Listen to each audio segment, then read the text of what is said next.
ওই ওই যে আমার চাই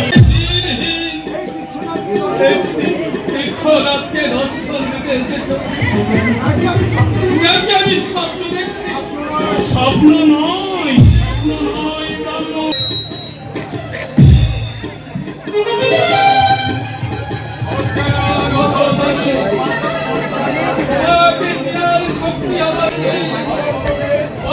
লোকসংস্কৃতির একটি অত্যন্ত জনপ্রিয় ও ঐতিহ্যবাহী ধারা হলো যাত্রাপালা। মাগুরা সাতদোহা শ্রী শ্রী ন্যাংটা বাবার আশ্রমে মঞ্চায়িত হলো পৌরাণিক দানবীর মহারাজ হরিশ্চন্দ্র যাত্রাপালা।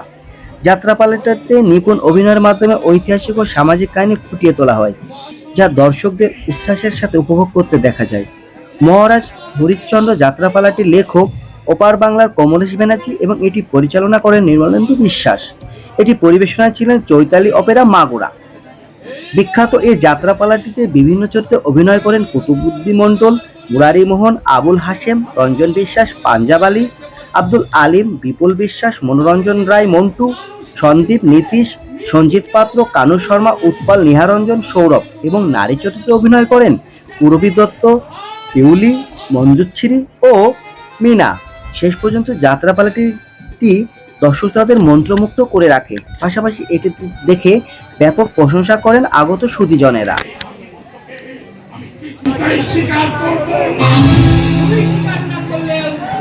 সৃষ্টির সূচনা থেকে আরম্ভ করে এর পর্যন্ত জগতের কি ধর্মের আধিপত্যকে মেনে এসেছে। দেবতারা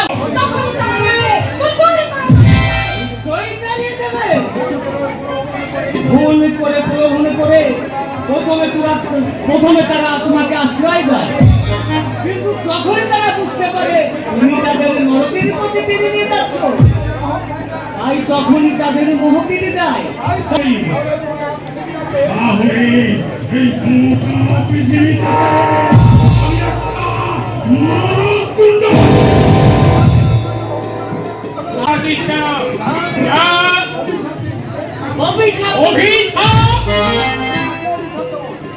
অভিশাপ দেব। সর্বনাশ হয়ে গেছে গুরুদেব। এই সর্বনাশ হয়েছে সেটি জানে না। জ্বালিয়ে দেন গুরুদেব, ধ্যান করে দেখুন।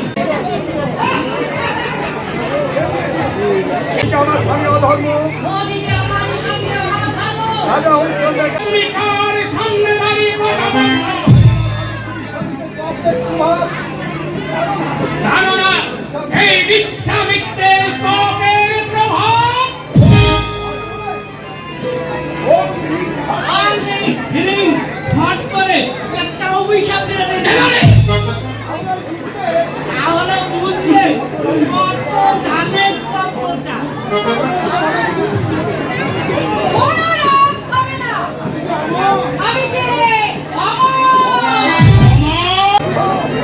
কেন তুমি ওই পরিচিত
সম্পর্কে শ্রাদ্ধ আসছে, তাই তো মাথায় আমার দুদিন পরে সব ঠিক হয়ে যাবে।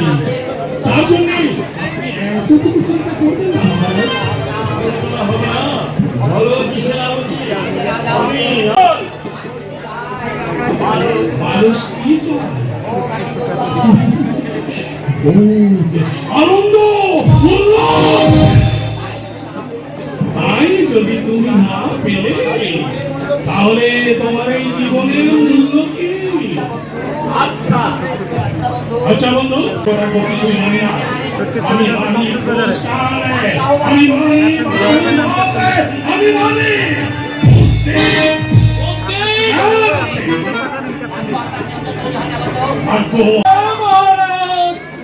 কিছুক্ষণ আগে একদল ব্রাহ্মণ এসে আমার কাছে বলে গেল তারা নাকি এখনই আজ গোষ্ঠীর মধ্য দিয়ে হরিচন্দাস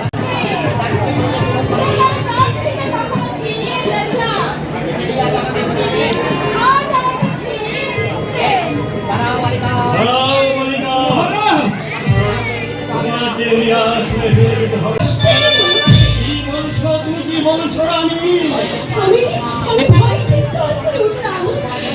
এমন সময় দেখলাম এক জ্যোতির্ময় পুরুষ আমার সামনে দাঁড়িয়ে। সে আমাকে ডেকে বললেন, শৈবা, এই কথা বলে সেই জ্যোতির্ময় পুরুষ অদৃশ্য হয়ে গেলেন। মহারাজ, আপনার মঙ্গলার্থে আমি মন্দিরে পুজো দিতে গিয়েছিলাম। দেখলাম নারায়ণ বিগ্রহ ঠকঠক করে যাচ্ছে, আর তার দুই চোখে শ্রাবণের ধারা বয়ে যাচ্ছে। মহারাজকে সত্য ভঙ্গ করে তুমি মিথ্যাবাদী করে না সায়াল রাখি না দুঃখের সাগরে ভাসাইয়াছি তরি, কোথায় ভিড়িবে জানি না গো, কোথায়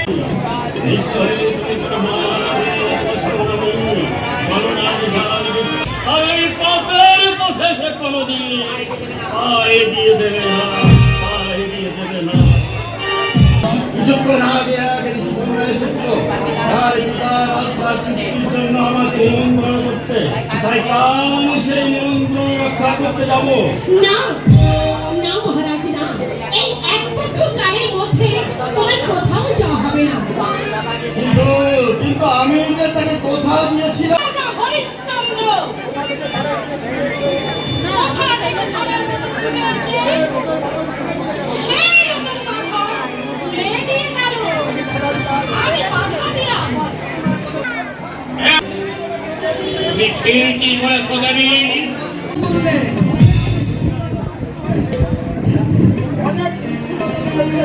অনেক নিত্যতা আপনি অতিক্রম করেছেন। আর কেন করবে? এতে পাপের বোঝা বাড়বে ছাড়া রাজর্ষি রাজা, অযোধ্যায় ফিরে চলো রাজা, অযোধ্যায় ফিরে যাবো।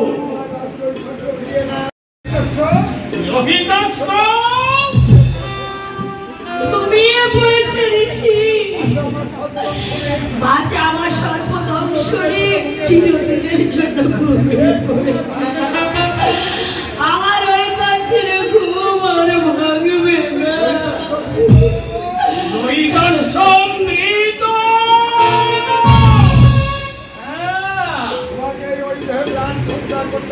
তোমাকে ওই দেহে প্রাণ সঞ্চার করতে হবে।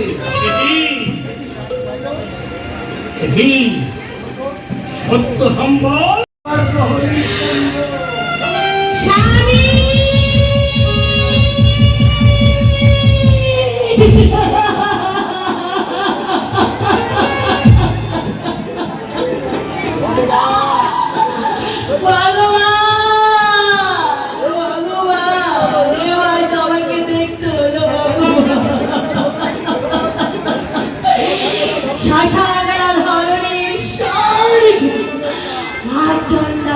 দাস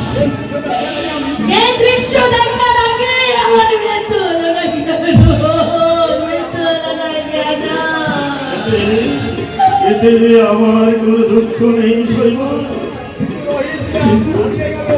কিন্তু রোহিত যে আমার হারিয়ে গেল, যে আমি হারিয়ে কে আমাকে মহারাজ বলে সম্বোধন করলে? আমি আমি বিশ্বামিত্র। একই রাজর্ষি বিশ্বামিত্র, তুমি তুমি এই শ্মশানে, আর আজ তোমাকে দেবার মতো আমার কিচ্ছু নেই, সবই তো আমি তোমাকে দিয়েছি। বাকি আছে শুধু আমাদের এই স্বামী স্ত্রীর প্রাণ। তাও যদি তুমি চাও, আমি আমি হাসতে হাসতে তাও দিতে পারি। আমাকে আমাকে ঘুমিয়ে পড়েছে ঋষি। বাচ্চা আমার সর্বদংশনে চিরদিনের জন্য ঘুমিয়ে পড়েছে। আমার ওই দর্শনে ঘুম আর ভাঙবে না। ওই দর্শন মৃত।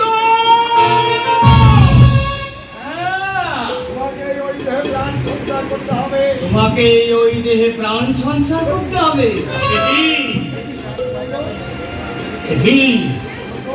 সত্য সম্বল রাজর্ষি অহংকারে অন্ধ হয়ে ওই কুমতির মন্ত্রণায় এতদিন আমি আমার